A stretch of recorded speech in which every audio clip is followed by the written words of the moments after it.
দ্বাদশ শ্রেণীর সকল শিক্ষার্থীবৃন্দ, শুভেচ্ছা সবাইকে। আমন্ত্রণ আজকে আলোচনায়। আমাদের আজকের আলোচ্য বিষয় উচ্চ মাধ্যমিক জীববিজ্ঞান দ্বিতীয় পত্রের ৬ষ্ঠ অধ্যায়ে বর্ণিত। তোমরা ছবি দেখতে পাচ্ছ এখানে অসমো রেগুলেশন, সেই সাথে তাৎক্ষণিক কিডনি বিকল হলে কি কি ব্যবস্থা নেওয়া যেতে পারে সে সম্পর্কে আলোচনা করা হবে। অসমো রেগুলেশন তাহলে কি? অসমো রেগুলেশন হলো যে শারীরবৃত্তীয় প্রক্রিয়ার মাধ্যমে দেহের অতিরিক্ত পানিগুলো নিষ্কাশিত হয়, তাই হলো অসমো রেগুলেশন। অন্যভাবে বললে দেহের পানি, লবণ, বিশেষ করে পটাশিয়াম, সোডিয়াম, ক্লোরাইড, আয়ন, এদের মধ্যে যে একটা আন্তঃসাম্য বজায় রাখার কৌশল, সেটি হলো অসমো রেগুলেশন। অসমো রেগুলেশনের ক্ষেত্রে কিডনি বা বৃক্কই প্রধান অঙ্গ হিসেবে কাজ করে বা ভূমিকা রাখে। এক্ষেত্রে আরেকটি বিষয় কাজ করে, তা হলো মস্তিষ্কের হাইপোথ্যালামাস ও পিটুইটারি গ্রন্থির ভূমিকা। তোমরা ছবিতে দেখতে পাচ্ছ হাইপোথ্যালামাস এবং পিটুইটারি গ্রন্থির চিহ্নিত করা আছে। হাইপোথ্যালামাস যেটা অগ্র মস্তিষ্কের একটি অংশ, যা ঠিক থ্যালামাসের নিচেই অবস্থান করে, আর তার একটু নিচেই দেখতে পাচ্ছ প্রভু গ্রন্থি বা পিটুইটারি গ্রন্থির অবস্থান। অসমো রেগুলেশন দুইটি উপায়ে সম্পন্ন হয়। একটি হলো দেহের অতিরিক্ত পানিগুলো নিষ্কাশন, আরেকটি পানির পুনঃশোষণ বা দেহে পানির পুনঃশোষণ। আমি প্রথমটায় আসি, দেহের অতিরিক্ত পানি অপসারণ। যদি দেহের মধ্যে পানির আধিক্য বেড়ে যায় বা পানির সংখ্যাধিক্য দেখা যায়, তাহলে রক্ত অনেক বেশি পরিমাণে তরল হয়ে যায়। ঠিক এই সময় মস্তিষ্কের হাইপোথ্যালামাসে অসমো রিসেপ্টর নামক যন্ত্রটি উদ্দীপিত হয়। দেখতে পাচ্ছ এখানে অসমো রিসেপ্টর। হাইপোথ্যালামাসে অবস্থিত অসমো রিসেপ্টর যখন এটি উদ্দীপ্ত হয়, যার কারণে পিটুইটারি গ্রন্থি থেকে এক ধরনের ক্ষরণ শুরু হয় হরমোন, যার নাম ADH, অ্যান্টি ডাইউরেটিক হরমোন। এই হরমোনের ক্ষরণ হ্রাস পায় বা কমে যায়। ফলে এই হরমোনের কার্যকারিতার ফলে বৃক্ক বা কিডনির যে সমস্ত সংগ্রাহক নালিকা রয়েছে তারা অভেদ্য হয়ে যায়। ফলে কি হয়? পানির পুনঃশোষণ কমে যায়, যার ফলে পানি এবং অন্যান্য খনিজ লবণে একটা ভারসাম্য রক্ষা পায়। এবার আসি দেহে পানির পুনঃশোষণ। এই প্রক্রিয়াটি আগের প্রক্রিয়ার একেবারে বিপরীত প্রক্রিয়া। এক্ষেত্রে যদি দেহে পানির পরিমাণ অত্যধিক এটা যদি কমে যায়, তাহলে আবার রক্তের ঘনত্বটা বেড়ে যায়। ফলে ঠিক আগের মতোই হাইপোথ্যালামাসের অসমো রিসেপ্টর যন্ত্র উদ্দীপিত হয়। ফলে পিটুইটারি গ্রন্থি থেকে ADH বা অ্যান্টি ডাইউরেটিক হরমোনের ক্ষরণটা বৃদ্ধি পায়, যার প্রভাবে কিডনি বা বৃক্কের সংগ্রাহক নালীগুলো পুনরায় ভেদ্য হয়ে যায় এবং পানি শোষণ ক্ষমতা বৃদ্ধি পায়। এইভাবে হাইপোথ্যালামাস, তোমরা জানো, স্বয়ংক্রিয় স্নায়ু কেন্দ্রের একটি প্রধান অংশ হলো এই হাইপোথ্যালামাস, যা দেহের তাপমাত্রা নিয়ন্ত্রণ করে, ক্ষুধা, তৃষ্ণা, রাগ, উৎপীড়ন, ভালোবাসা, ভয় ইত্যাদি নানান রকম আবেগীয় ব্যাপারগুলো নিয়ন্ত্রণ করে এই হাইপোথ্যালামাস, এই অংশটি। তাহলে তোমরা জানতে পারলে কিভাবে অসমো রেগুলেশনে বৃক্ক অবশ্যই প্রধান অঙ্গ, সেই সাথে এই হাইপোথ্যালামাস এবং পিটুইটারি গ্রন্থি নিঃসৃত এডিএস হরমোন এগুলো কিভাবে অসমো রেগুলেশনে ভূমিকা রাখে। এবার আমি আসি পরবর্তী আলোচনায়, বৃক্ক বা কিডনি যদি তাৎক্ষণিক বিকল হয়ে যায় সেক্ষেত্রে করণীয় কী কী। তাৎক্ষণিক কিডনি বিকলের কারণসমূহ, অনেকগুলো কারণই আছে, তোমাকে দেখতে পাচ্ছ। রক্তে পানি এবং লবণ জাতীয় পদার্থের ভারসাম্যের অভাব, অতিমাত্রায় ডায়রিয়া, বেশি মাত্রায় ডায়রিয়া দেহে পানি শূন্য দেখা দেয় এবং অতিরিক্ত বমি হলেও দেহে পানি শূন্যতা দেখা যায়, ফলে কিডনি বিকলের সম্ভাবনা থাকে। রক্তক্ষরণ, যেমন রক্ত বমি, সার্জারি বা শল্য চিকিৎসা, গর্ভপাত ইত্যাদি কারণে। সেপ্টিসিমিয়ার কারণে অতিমাত্রায় দেহে ইনফেকশন বা প্রদাহের সৃষ্টি হয়, ফলে কিডনি বিকল হতে পারে। হার্ট অ্যাটাক, শক, প্যানক্রিয়াটাইটিস বা অগ্ন্যাশয় প্রদাহ, ভুল রক্ত দেয়া, মানে ব্লাড গ্রুপটা ম্যাচিং ঠিক মতো হয়নি, সেক্ষেত্রে ভুল রক্ত দিলেও এটা বিকল হতে পারে কিডনি। আগুনে পুড়ে গেলে বা হঠাৎ কোনো দুর্ঘটনায় পতিত হলে কিডনি বিকল হতে পারে। Carbon tetrachloride, arsenic, lead, mercury ইত্যাদি ক্ষতিকর পদার্থ গ্রহণ করলে কিডনি বিকল হতে পারে। সাপের কামড়, অতিরিক্ত উচ্চ মাত্রার রক্তচাপ, এই সমস্ত কারণে হতে পারে। ইউরেটারে পাথর হলে মূত্র নির্গমনের পথটা রুদ্ধ হয়ে যায়, সেক্ষেত্রে কিডনি বিকল হতে পারে। যে সমস্ত রোগীদের আগে থেকেই যকৃত, হৃৎপিণ্ড বা বৃক্কের কোনো রোগ থাকে তাদেরও ঝুঁকি থাকে এই কিডনি বিকল হওয়ার। এবার আসি, তাৎক্ষণিক কিডনি বিকল হলে কি কি লক্ষণ দেখা দিতে পারে, যা সেই সিমটমস বা লক্ষণগুলো দেখে বোঝা যায় কিডনি বিকল হওয়ার পথে। হঠাৎ প্রস্রাবের পরিমাণ মাত্রাতিরিক্ত কমে গেলে বা কমে যাওয়া, অতিরিক্ত বমি বমি ভাব, ঘাম, নিঃসরণ, এগুলো হলে বোঝা যাবে কিডনি বিকলের সম্ভাবনা। পর্যাপ্ত পানি খাওয়া সত্ত্বেও যদি মূত্রত্যাগ না হয় এবং মূত্রথলিতে ঠিক মতো জমা না হয়, খাবারে অরুচি, তন্দ্রাচ্ছন্ন ভাব, দুর্বলতা, লাগাতার হিঁচকি ওঠা, এগুলোও হলো তাৎক্ষণিক কিডনি বিকলের লক্ষণ। তাছাড়াও আছে মাংসপেশিতে ব্যথা, বুকে পানি জমা হওয়া, ত্বক অত্যন্ত রুক্ষ শুষ্ক হয়ে যাওয়া, নাড়ির স্পন্দন বা গতি দুর্বল হওয়া, দেহে পানি শূন্যতা দেখা দেওয়া ইত্যাদি কারণে এটা হতে পারে, লক্ষণ দেখা দিতে পারে।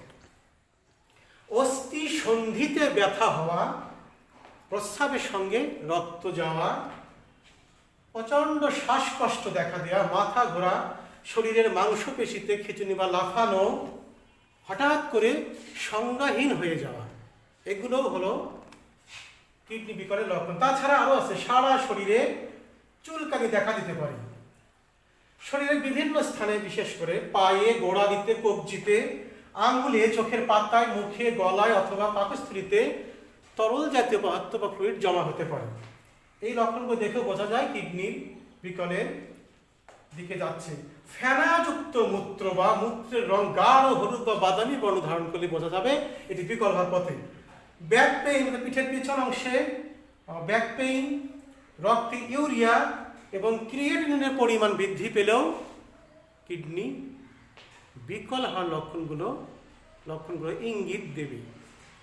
এই হলো তাৎক্ষণিক কিডনি বিকলের কারণ এবং লক্ষণ সমূহ। এখন আসি এ থেকে রক্ষা পাওয়ার বা পরিত্রাণের উপায়গুলো কি কি। কিডনি বিকল হলে মূলত প্রধান 3টি উপায়ে তাৎক্ষণিক চিকিৎসার ব্যবস্থা করা হয়। একটি হলো হেমোডায়ালাইসিস, পেরিটোনিয়াল ডায়ালাইসিস, আর সবশেষে বৃক্ক প্রতিস্থাপন। হিমোডায়ালাইসিস তোমরা ছবিতে দেখতে পাচ্ছ, এটা বিশেষ যন্ত্র এখানে রোগীর দেহে স্থাপন করা আছে। যন্ত্রটির এক প্রান্ত ধমনীর মধ্যে প্রবেশ করানো, আরেক প্রান্ত শিরার ভেতরে প্রবেশ করানো। এটি হলো ডায়ালাইজার মেশিন। এই বিশেষ যন্ত্রটি হাতে অবশ্যই চিকিৎসক করবেন। চিকিৎসকের তত্ত্বাবধানে এই মেশিনটি হাতে স্থাপন করার পরে পাম্প মেশিনের সাহায্যে রক্ত ধমনী থেকে, তোমরা তীর চিহ্ন দেখতে পাচ্ছ যে ধমনী, এখান থেকে রক্ত অর্থাৎ ধমনী থেকে রক্তগুলো ডায়ালাইসিস মেশিনে যাচ্ছে। এখানে লেখা আছে রক্ত ডায়ালাইসিস মেশিনে যাচ্ছে। তাহলে খুব সহজ দেখতে পাচ্ছ, ধমনী বেয়ে রক্তগুলো যাচ্ছে এই ডায়ালাইজার মেশিন। এর ভিতরে অংশে আছে কুণ্ডলীকৃত একটি অর্ধভেদ্য ঝিল্লি বা কুণ্ডলীকৃত একটি নালী, যেটি অর্ধভেদ্য ঝিল্লি নির্মিত। আর ওই নালীর বাইরে থাকে বিশেষ ধরনের ফ্লুইড বা তরল পদার্থ, যাকে বলে ডায়ালাইটেট। রক্ত যখন ধমনী থেকে এদিক দিয়ে এই ডায়ালাইজারে প্রবেশ করে, অর্থাৎ ওই সমস্ত কুণ্ডলীকৃত নালীর ভিতরে প্রবেশ করে, সেলোফেন নামক ওই কুণ্ডলীকৃত অর্ধভেদ্য নালীর ভিতরে প্রবেশ করে, তখন ওই রক্তের ভিতর থেকে নাইট্রোজেন ঘটিত বর্জ্য পদার্থগুলো অপসারিত হয়। অর্থাৎ এর ভিতরে যে ওই নালীর বাইরে যে ডায়ালাইসেট বা দ্রবণগুলো আছে, সেই দ্রবণটা নাইট্রোজেন ঘটিত বর্জ্য শুষে নেয়। তবে গ্লুকোজ এবং পানি রক্তের ভিতরেই থেকে যায়। অতঃপর ওই বিশুদ্ধ রক্ত শিরার মধ্যে দিয়ে রোগীর দেহে প্রবাহিত হয়। তোমরা দেখা দেখতে পাচ্ছ, বিশুদ্ধ রক্ত রোগীর দেহে প্রবেশ করছে। এটি প্রায় 6 থেকে 8 ঘন্টা সময় লাগে। অত্যন্ত ব্যয়সাধ্য এবং সময় সাপেক্ষ একটি ব্যাপার। তারপরও হিমোডায়ালাইসিস এটি অনেক বেশি কার্যকর পদ্ধতি। সপ্তাহে অন্তত 2 থেকে 3 দিন এই হিমোডায়ালাইসিস পদ্ধতি কিডনির রোগীকে প্রয়োগ করতে হয়। পেরিটোনিয়াল ডায়ালাইসিস পরবর্তী। আমাদের হৃৎপিণ্ড যেমন পেরিকার্ডিয়াম পর্দা দ্বারা পুরোটাই আবৃত করা থাকে, ফুসফুস থাকে পুরোটা দ্বারা আবৃত, ঠিক তেমনি আমাদের উদরীয় অঞ্চলে এক ধরনের ঝিল্লি দেখতে পাওয়া যায়, যা পেরিটোনিয়াম মেমব্রেন বা পেরিটোনিয়াম পর্দা নামে পরিচিত। এই পেরিটোনিয়াম পর্দা আমাদের সমস্ত পরিপাকতন্ত্রকে চতুর্দিক থেকে ঘিরে রাখে। এই পেরিটোনিয়াম পর্দা বা ঝিল্লিটা 2 স্তর বিশিষ্ট, প্যারাইটাল স্তর এবং ভিসেরাল স্তর। এই 2টি স্তরের সমন্বয়ে গঠিত হয় পেরিটোনিয়াম মেমব্রেন বা ঝিল্লি। চিকিৎসকের তত্ত্বাবধানে দেখতে পাচ্ছ, একটি ক্যাথেটারের চিহ্ন ছবি দেখতে পাচ্ছ। চিকিৎসকের তত্ত্বাবধানে এক ধরনের ফ্লুইড বা ডায়ালাইসেট, ডায়ালাইজিং দ্রবণ বা ডায়ালাইসেট একটা বিশেষ মেশিন এর ভিতরে প্রবেশ করানো হয়। অতঃপর এই ডায়ালাইজিং দ্রবণটা এই দিক দিয়ে বেয়ে, এই ক্যাথেটার বেয়ে প্রবেশ করে কোথায়? পেরিটোনিয়াম ঝিল্লি বা পর্দা। পেরিটোনিয়াম ঝিল্লির চতুর্দিকেই থাকে রক্তনালী বা কৈশিক জালিকা। ওই সমস্ত কৈশিক জালিকা থেকে ব্যাপন প্রক্রিয়ায়, ঠিক এখানেও যেমন কাজটা ঘটে, এখানে যেমন ক্যাচানো বা কুণ্ডলীকৃত ওই সেলোফেন মেশিন থেকে ব্যাপন প্রক্রিয়ায় নাইট্রোজেন ঘটিত বর্জ্য প্রবেশ করে ডায়ালাইসিসে, ঠিক একইভাবে এখানেও ব্যাপন প্রক্রিয়ায় রক্ত থেকে, অর্থাৎ কৈশিক জালিকা রক্ত থেকে নাইট্রোজেন ঘটিত বর্জ্যগুলো ব্যাপন প্রক্রিয়ায় যে দ্রবণটা এখানে দেওয়া হয় ডায়ালাইসিন দ্রবণ, সেই দ্রবণের মধ্যে কৈশিক জালিকা থেকে নাইট্রোজেন ঘটিত বর্জ্যগুলো ব্যাপন প্রক্রিয়ায় এই দ্রবণে মিশ্রিত হয়। অতঃপর ওই সমস্ত নাইট্রোজেন ঘটিত বর্জ্য মিশ্রিত দ্রবণটি আবার এই নল দিয়ে একটি বিশেষ ব্যাগে প্রবেশ করানো হয়। এভাবে পেরিটোনিয়াল ডায়ালাইসিস সম্পন্ন করা হয়। তবে এক্ষেত্রে যেহেতু শল্য চিকিৎসা বা সার্জারির প্রয়োজন হয়, সেক্ষেত্রে কিছুটা ঝুঁকি থেকে যায়।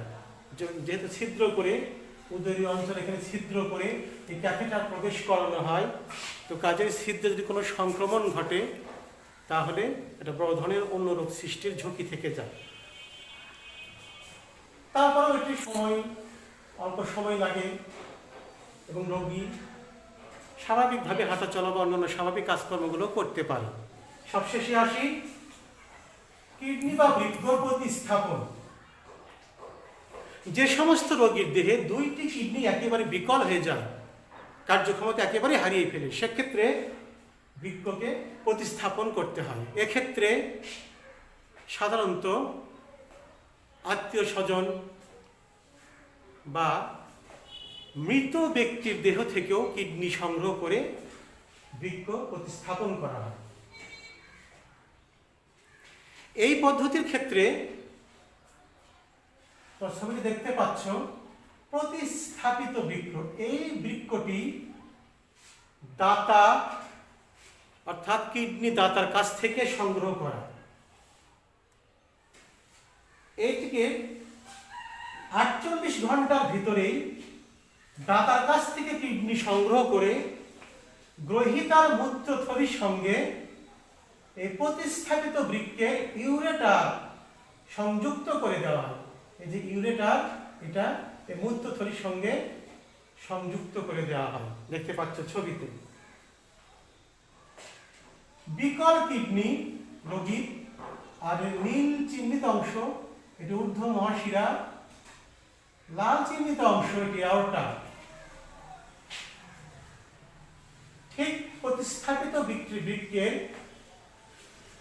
অ্যাওরটা এবং ঊর্ধ্ব মহাশিরা একইভাবে রোগীর এই দুটো অর্থাৎ ঊর্ধ্ব মহাশিরা এবং অ্যাওরটার সঙ্গে যুক্ত করে দেওয়া হয়। তোমরা এখান থেকে দেখতে পাচ্ছ নীল এবং লাল চিহ্নিত অংশ, এটা ঊর্ধ্ব মহাশিরা, অ্যাওরটা, আর এটি হলো নতুন সংযুক্ত ইউরেটার। তবে এক্ষেত্রে মৃত ব্যক্তির ক্ষেত্রে যদি নেওয়া হয়, সেক্ষেত্রে সাধারণত ক্লিনিক্যালি ব্রেন ডেথ ঘোষিত রোগীর কাছ থেকে বা ব্যক্তির কাছ থেকেই এই প্রতিস্থাপিত বা বৃক্কটি সংগ্রহ করা হয়। তবে বৃক্ক প্রতিস্থাপনের ক্ষেত্রে কিছু বিষয় অত্যন্ত সতর্কতার সঙ্গে অনুসরণ করতে হবে। যেমন অবশ্যই 48 ঘন্টার ভিতরেই এই বৃক্কটাকে প্রতিস্থাপিত করতে, তার কাছ থেকে 48 ঘন্টার সংগ্রহ করা 48 ঘন্টার মধ্যে একে স্থাপন করতে হবে। এছাড়া আরেকটি বিষয় অত্যন্ত গুরুত্বপূর্ণ, দাতা এবং গ্রহীতা উভয়েরই ব্লাড গ্রুপ অবশ্যই ম্যাচিং করতে হবে, সেই সঙ্গে টিস্যু ম্যাচিং। যদি উভয়ের, দাতা এবং গ্রহীতা উভয়ের ব্লাড গ্রুপ টিস্যু ম্যাচিং না করে, তাহলে এই প্রতিস্থাপিত বৃক্ক এটা কাজ করবে না।